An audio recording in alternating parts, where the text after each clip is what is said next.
En manchette aujourd'hui, les besoins sont grands à la veille du Téléthon pour les personnes handicapées et les titans de Témiscamingue sont à vendre. Le TVA Nouvelle Midi commence maintenant.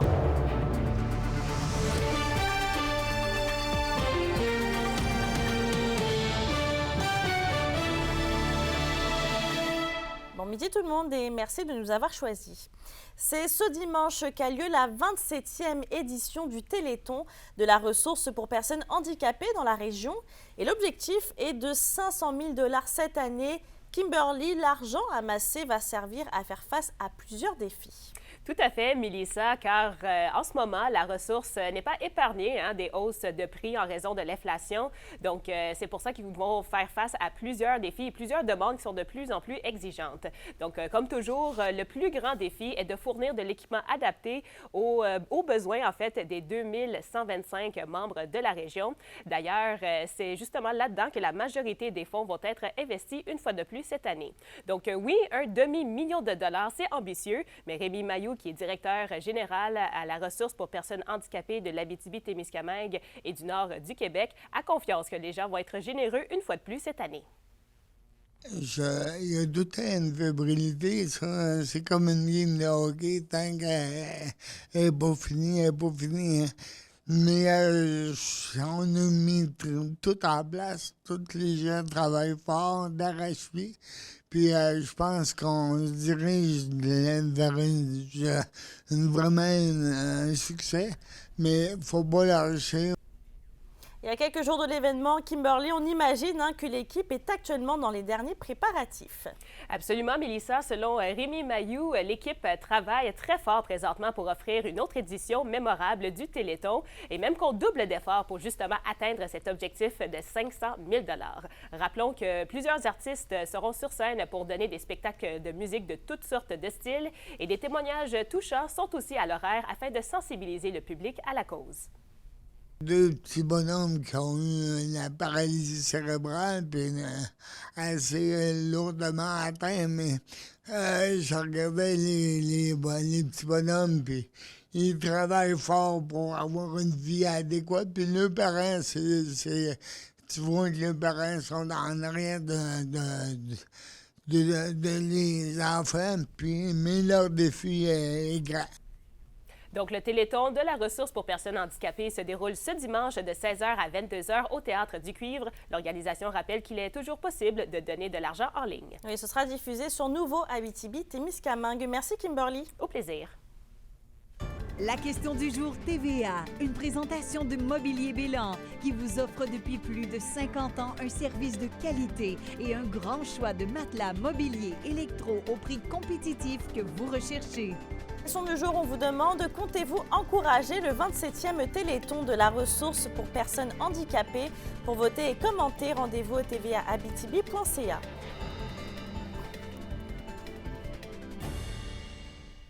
Vous l'avez peut-être remarqué, mais les délais d'attente pour un rendez-vous en optométrie ne semblent pas s'améliorer réellement dans la province et la région n'y échappe pas.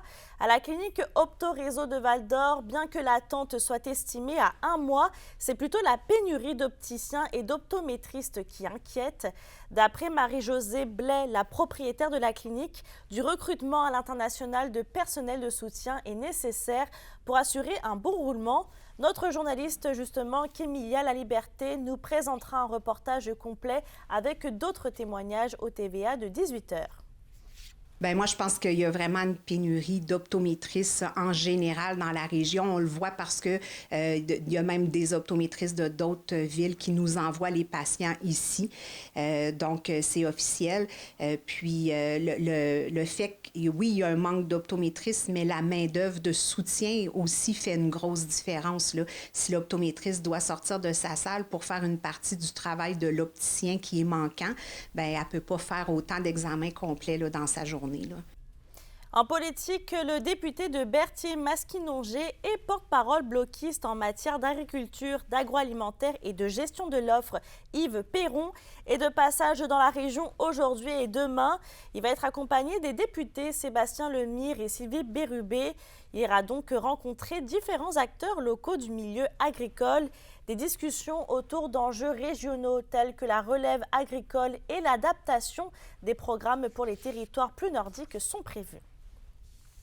On passe en santé maintenant. Le CIS de l'Abitibi-Témiscamingue a un premier bilan plutôt positif de la sécurisation culturelle pour les années 2022 et 2023.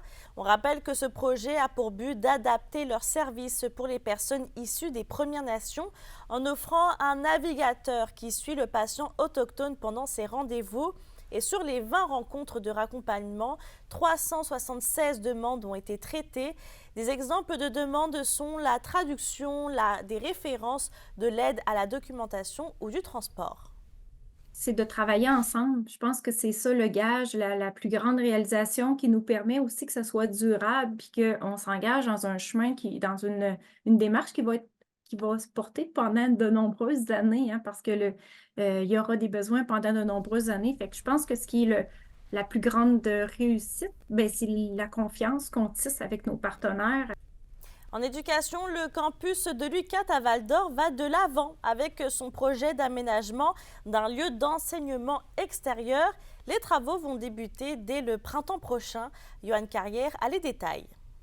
L'UQAT fait un pas de plus vers l'aménagement de son lieu d'enseignement extérieur au campus de Val-d'Or. L'université a octroyé un contrat de près de 900 000 $ pour la réalisation de ce projet qui a initialement été proposé par des étudiants autochtones et qui aura de multiples utilités. À la base, il va servir pour nos professeurs, autant de l'université et du cégep, pour donner les cours.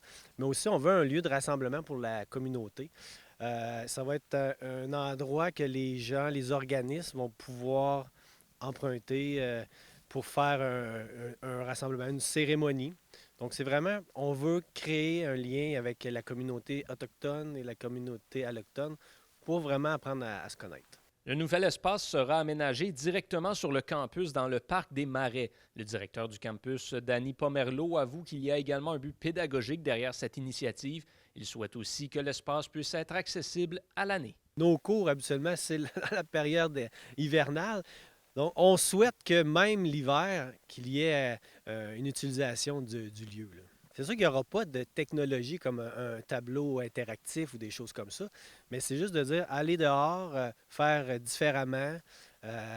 Peut-être, c'est sûr, on essaie de garder le cachet aussi, les arbres, les fleurs, que ce soit vraiment pas une classe. Ça va être une classe qui va sortir de l'ordinaire. C'est un premier projet du genre pour l'UQAT, mais Danny Pomerleau indique qu'il n'hésitera pas à en vendre les mérites si d'autres campus de l'université ou même d'autres institutions de la province venaient à tenter quelque chose de similaire. Est-ce qu'on se fait regarder? Sûrement. Puis ça va me faire plaisir de le mentionner, tous les bénéfices que ce lieu va avoir pour les étudiants et la communauté, parce que comme je disais, c'est vraiment rassembleur comme projet. Les travaux de construction vont débuter au printemps 2024. Danny Pomerleau espère inaugurer le tout à l'automne 2024, mais veut attendre de voir l'évolution des travaux avant de se prononcer sur un échéancier plus concret.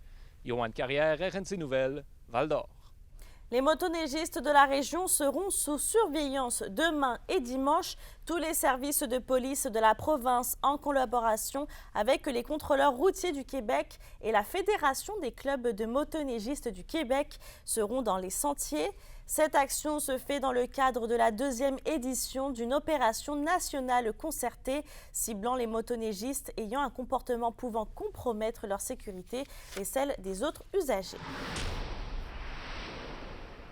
Dominique Lafontaine est nommé artiste de l'année en Abitibi-Témiscamingue. Ce dernier a reçu le prix Calque en plus d'une bourse de 10 000 $ hier soir lors d'une cérémonie organisée par le Conseil de la Culture à l'Agora des Arts de Rouyn-Noranda. Dominique Lafontaine est un artiste, poète et musicien anishinabé diplômé en arts visuels à l'Université d'Ottawa. Son travail synthétise sa connaissance de l'histoire de l'art autochtone avec de nouveaux médias. Et toujours au culturel, la programmation complète de la fête d'hiver de Rouyn-Noranda est maintenant connue. C'est aujourd'hui que le sentier illuminé TVA est ouvert à tous pour une balade en forêt enchanteresse et mémorable. Il va rester en place jusqu'à la fin de l'hiver pour que tous puissent en profiter. Il y a également le sentier des sculptures I Am Gold qui ouvrira le 23 février et qui, comme le sentier illuminé, restera en place au-delà de la fin de semaine de la fête d'hiver. On rappelle que l'accès au site principal sera encore gratuit pour tous. Les Titans de Témiscamingue sont à vendre, c'est du moins ce qu'annonce Pascal Labranche, qui est l'actuel propriétaire et président de l'équipe sur ses réseaux sociaux. Le propriétaire de l'équipe qui évolue dans la GMHL se dit content du travail accompli, mais ne juge pas avoir le temps suffisant pour continuer de gérer l'équipe comme il se doit. Ce dernier affirme que l'équipe n'est toujours pas vendue ni transférée, mais que des discussions sérieuses sont déjà entamées avec des acheteurs potentiels. Et après le directeur général François Harrison et l'entraîneur-chef Sébastien Lacroix, Pascal Labranche est le 3e membre de l'organisation en moins de 3 semaines à annoncer son départ à la fin de la saison. Et on reste au sport, la 39e finale régionale centralisée des Jeux du Québec est lancée. La cérémonie d'ouverture va se dérouler ce soir à 19h à l'Agora de l'école secondaire d'Amos. Les jeunes sportifs vont être en action toute la fin de la semaine. Les renseignements et la programmation complète se trouvent sur le site internet Loisirs et Sports Abitibi-Témiscamingue. À la météo aujourd'hui, on le voit dehors, les nuages ne nous quittent pas dans la région. Et en Abitibi, on a en plus un 60% de probabilité de bruine verglaçante. Côté température, on va faire un maximum de 0 et 1 degré. Pour ce soir et cette nuit, c'est encore des nuages sur tous les secteurs. Et à cela s'ajoute au nord un risque de bruine verglaçante en fin de nuit. Il va faire un minimum de -5 et -4 degrés avec un refroidissement éolien autour de -7. Et je termine avec les marchés intérieurs hivernaux à Val-d'Or qui se déroulent le 28 janvier, le 25 février et le 24 mars. Sans oublier évidemment le magasin Ardennes qui a fait son ouverture officielle ce matin aux promenades du Cuivre de Rouyn-Noranda. Sur ce, je vous souhaite une belle journée puis on se retrouve au TVA de 17h58.